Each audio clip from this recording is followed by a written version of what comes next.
Hello and welcome to Everything Matters. So today I'll be talking about 7 reasons why most marriages fail.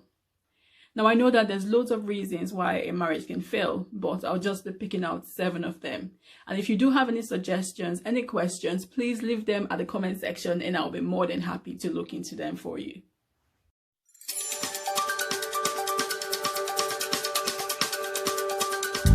Hello and welcome back to Everyday Matters with Tari. I'm here to give you lifestyle advice and tips to help you live your dreams and achieve your goals faster. If you haven't already subscribed to my channel, please do and click on the notification icon so you don't miss out on any of my updates. Okay, so like I said before, we'll be talking today about 7 reasons why most marriages fail. Okay, and when people get married, the idea is that we're going to be living happily ever after. And while it is so for some couples, for others it isn't. Some couples end up being separated while others get divorced at some point. Okay, and there's so many reasons why this could be.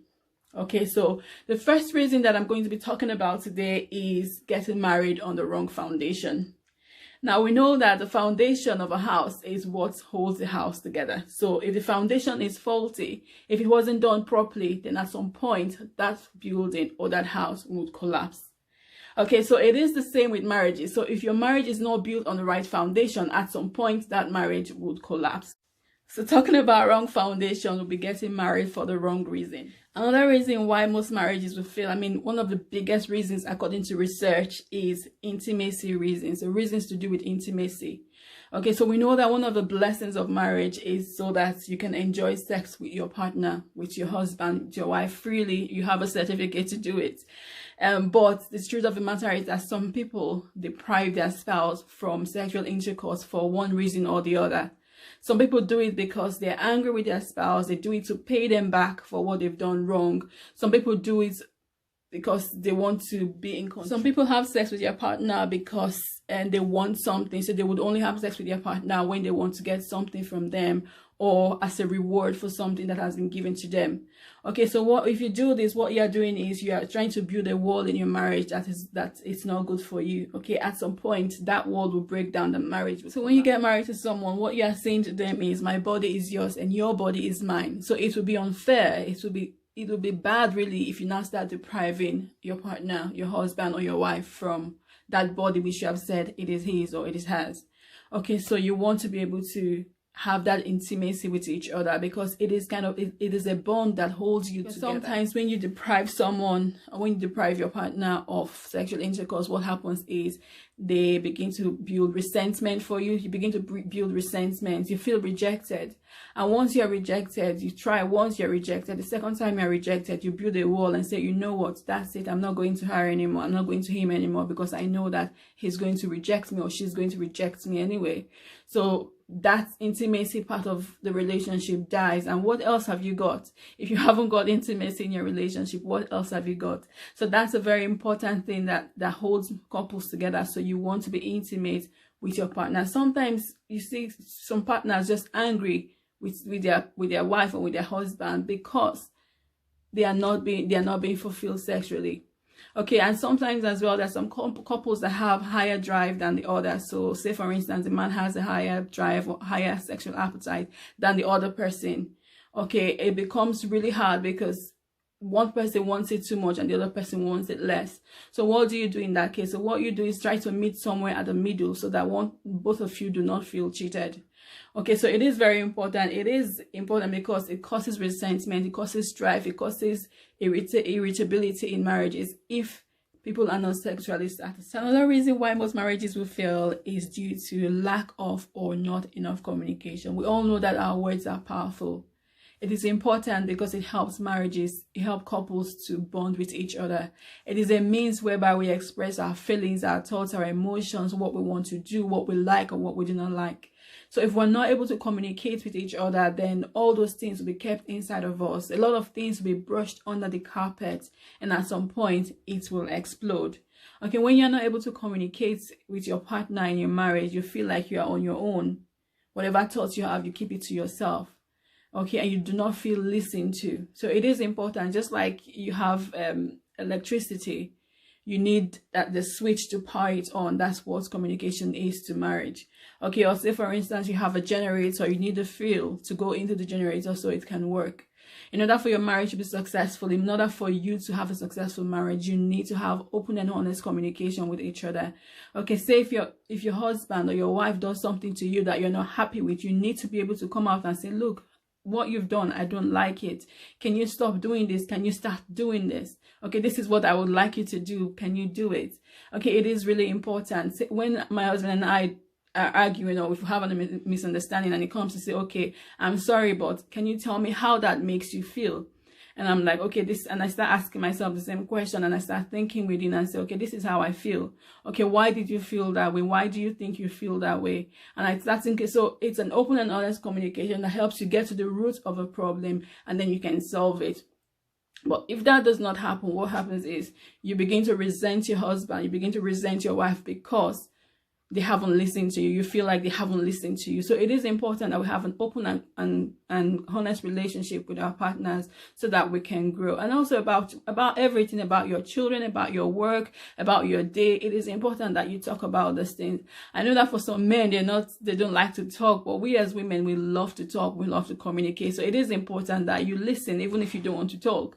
Just listen so that we can feel like we've been listened to. It is very important for marriages to work. Another reason why marriages will fail is due to financial problems. Okay, so we know that finance is very important in marriages, because with finance, with money you can buy things, with money you can pay off bills, with money you can go on holiday, you can make yourself happy, buy yourselves gifts. It is important, but with this money, if it is not well managed, then it could be a big hindrance to the success of your marriage. Okay, when couples begin to argue about who makes what, who makes the highest amount of money, who should pay for this, who should pay for that, it becomes a problem. Okay, when couples begin to say, okay, you're working, therefore you should pay for this, or you get more money, therefore you should be the one to pay for this, it becomes a problem. Finance can also be a problem for households where there's only one person that's a main income earner. Okay, so one person is earning all the money, paying all the bills, while the other person is not doing anything, even though they can. It becomes an issue because it puts a lot of pressure on that one person. So what you want to do is support your partner, go to work, start a business, do something that will support, so that the pressure is not completely on that partner. I know that it's easy for men. A lot of times men take all the pressure, they do all the work, and the woman can stay at home and not do anything, and they can manage. It's not the right thing to do. I mean, if you have an agreement to do that, that's fine, but for me personally, I don't think it's the right thing to do. I want to be able to help my husband to support him with the bills. Okay, it's easy for men to go ahead and carry all the bills, but for women, for us women, when we begin to take up all that responsibility, what happens a lot of times is that we begin to resent our husbands. Like, you can do this, why are you not doing it? Why are you making me do all the work? It happens. I've seen it happen a lot. A lot of marriages have broken because of it. Okay, a lot of marriages have failed because of money issues, because of financial issues. So it is very important. I think that's the second, after intimacy, the second biggest reasons why marriages fail is because of financial challenges. Okay, also when a man is working and earning good money, and all of a sudden he can't work anymore for one reason or the other, you know, it's hard. As a woman, you want to be able to understand that, okay, this is only for a season, it will pass. But if you're not able to understand that, then you begin to cause problems for your household, for your husband. At the end of the day, the man cannot take it anymore, or the woman cannot take it anymore, and that's the end of a marriage. So it is important. It's a very, very, very, very important, crucial fact. It happens. I've seen it happen in a lot. Where I live, it happens a lot. So it is something that you want to be careful. Now, the fifth reason why most marriages would fail will be due to cultural and religious beliefs. Okay, so differences in cultural and religious beliefs. Say, for instance, I'm a Christian and I want to get married to someone that's a Muslim. That is me already causing trouble for myself. The only way that will work is if I decide, you know what, even though I'm a Christian, I want to live by my husband's religious views. Or I can say, you know what, okay, you do yours and I'll do mine. That's fine. But it is hard to do that, because when you get married, you want to be together. You want to do things together with your partner. So it is hard. Okay, so a situation whereby I say, okay, you do yours and I do mine, and you as my husband or I as a wife wanting to force my religions or my beliefs on you, it is going to just cause, it is catastrophic, and it's going to cause problems for both of us. Okay, so what you want to do is avoid getting married to someone that has a completely different belief system from you. Culture is the same as well. Some cultures, they expect the wife to submit completely and be like a slave to the husband, and some cultures expect the man to lord over the wives. Okay, so cultures like that. And if I come from a different culture where I'm free to be myself, I'm free to achieve, I'm free to do things, and I marry someone from that kind of culture, it will be hard for me, and it will only lead to an end to the marriage collapsing. Okay, so we want to be careful not to get married to someone with religious and cultural differences. And even if we already married to someone that has different beliefs from us, you need to let them be and believe what they believe, and you believe what you believe, and try to work things out. Stay in the middle somewhere, and maybe somehow by miracle you two can come together. Okay, another reason why most marriages will fail, the sixth reason, will be reasons of incompatibility. Okay, so when you're getting married to someone, you want to get married to someone that is compatible with you when it comes to your mental health, your mental state, your emotional state, your physical state, intellectually. You want to get married to someone that you are on the same level. Okay, I remember not so long ago, I and my friends were having like a debate.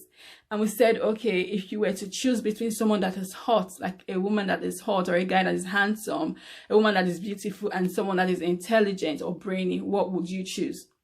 Okay, and I began to think, I'm like, a lot of people, you won't believe how much what people would say. Like, a lot of people came with their own ideas, with their beliefs.